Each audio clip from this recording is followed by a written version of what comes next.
What's happening, people? Back with another reaction, back with some more Echo and the Bunnymen.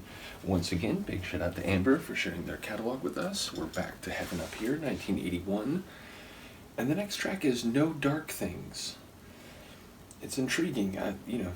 Ultimately, what I've heard from their early music is they're a bit more post-punk or even, straight punk sounding in their sonics. And there's been a bit more darkness to the sonics and the themes than maybe I would have expected. Ultimately, not that I went into this deep dive with a lot of expectations, but having heard one or two of their tracks from later years, I've been surprised by the grittiness of their first couple releases. So when I see a track name called No Dark Things, it from a group that has surprised me with perhaps how dark or at least gray their early material has been, I'm intrigued, and I wonder if there's an irony. I wonder if there's a contrast between the sonics and the themes. In principle, or superficially, prima facie, the phrase would suggest things that are lighter, things which are perhaps more positive, because oftentimes dark and light are used, if not for good and evil, at the very least, things which are positive versus things which are dangerous, if not outright negative. So yeah, no dark things. I wonder what is at play and whether the absence of them is as good as maybe it sounds. Let's find out. This is Echo and the Bunnymen. The tune is No Dark Things, and it's from the 1981 album Heaven Up Here.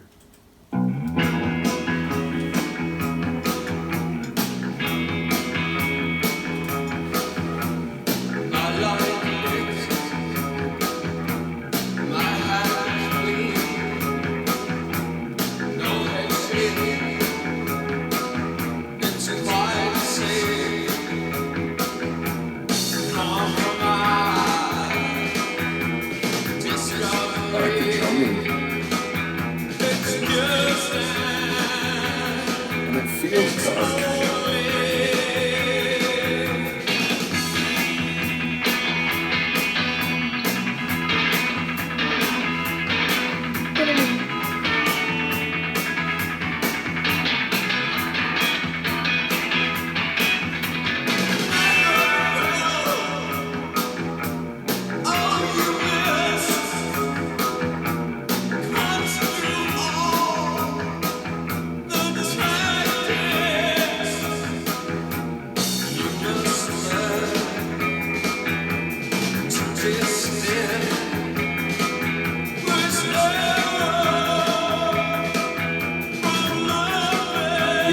Haunting vocals very well.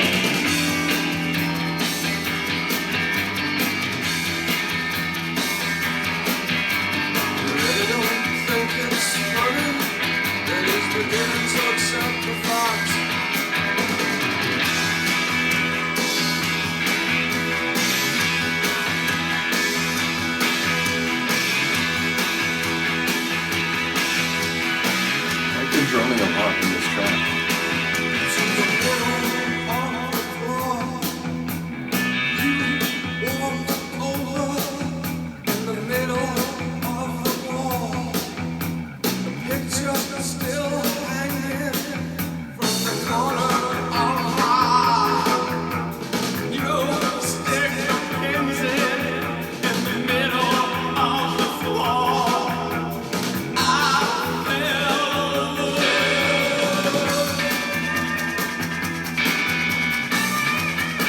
In a compelling way. It's like the picture's still hanging and like you're putting pins in the floor. At first I thought it was like an effigy.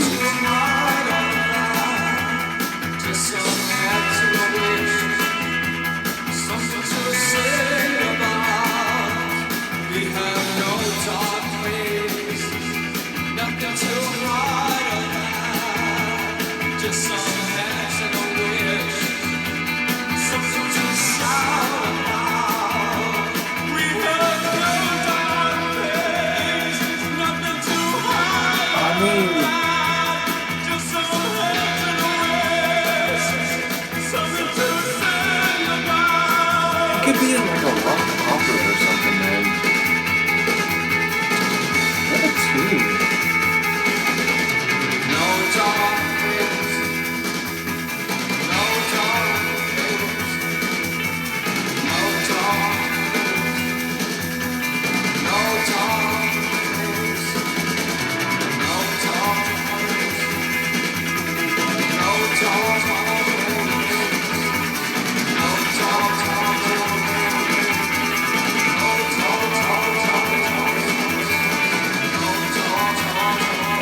psychedelic feel as it like recedes into the distance.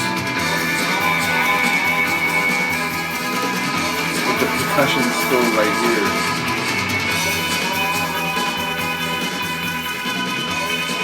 I'll tell you what.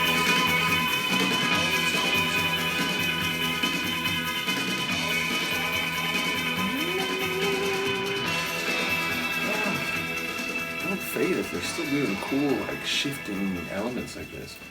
But had I been a teenager in the 80s, and had I been the same as the teenager I became in the 90s, which I get it, like, you know, the era you grow up and things that are in culture at that time, they can influence, you know, the way you end up feeling or seeing things. But if magically transported back, you know what, like essentially 15 years or so, meaning if I was like 15, 16, 17 in the early 80s, I would have loved these guys. And part of it is the like, there's a bit of a punk edge, a bit of a like rawness to their sound, but also there's a drama and there's a melody, a sort of like a pop sensitivity that isn't in some like punk groups that I'm thinking of when I make those comparisons to other like punk bands in my head. Essentially what I'm saying is I would have been really intrigued by them, and I'm like, man, like, you know, these guys are sort of punk, but they're also doing some other things, like vocally and otherwise. So they would have definitely turned my head. Now again, by the time I grew up, it's a name I heard, and I eventually heard The Killing Moon. It's like, ooh, that's a cool tune.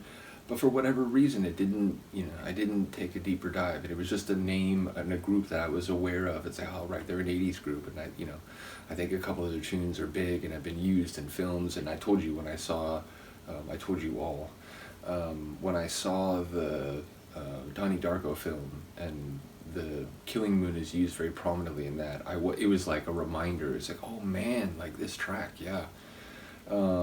Which is funny because like there's a couple moments in that track where it felt less sort of heavy and dissonant and a bit haunted. There were a couple moments where it felt a bit more consonant, and in those moments it was like, man, it feels like they're getting close to the sound of something like The Killing Moon, compared to some of the stuff I've heard. But most of this tune, it was that like post-punk rawness meets like early 80s new wave creativity. It's like I'm having trouble putting a semantic label on what I'm feeling or thinking, but ultimately the upshot here is that it was a very cool tune, one with a darkness, one that seems to have an irony with no dark things.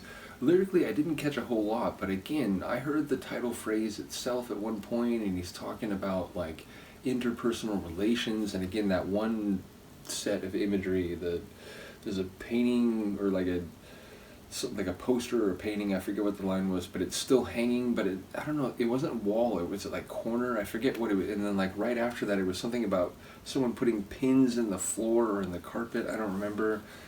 So some of these things are either hyper specific, you know, parts of a narrative, like actual events, or they're metaphors for, you know, experiences and relations between people. And in that case, you know, I'd have to think about more, I'd have to hear it more, you know, listen to people's comments. So a really cool tune, even if I'm not quite sure what's going on, and sonically one that just furthers the fact that like they, you know, you talk about new wave groups, you talk about you know, synth rock groups, whatever, but like there's and I know at this point it doesn't sound like they're really using synths, right? Like it's, you know, it sounds mostly just like natural instrument stuff. But again, the drums, like crazy drums throughout, especially that section which kept coming back where there were those like interesting rolls, like from bar to bar, and then there was the guitar work, which there was one layer which was very like high and like rapid fire, then there were these like long extended ones. So yeah, the sound that they had, this sort of new wave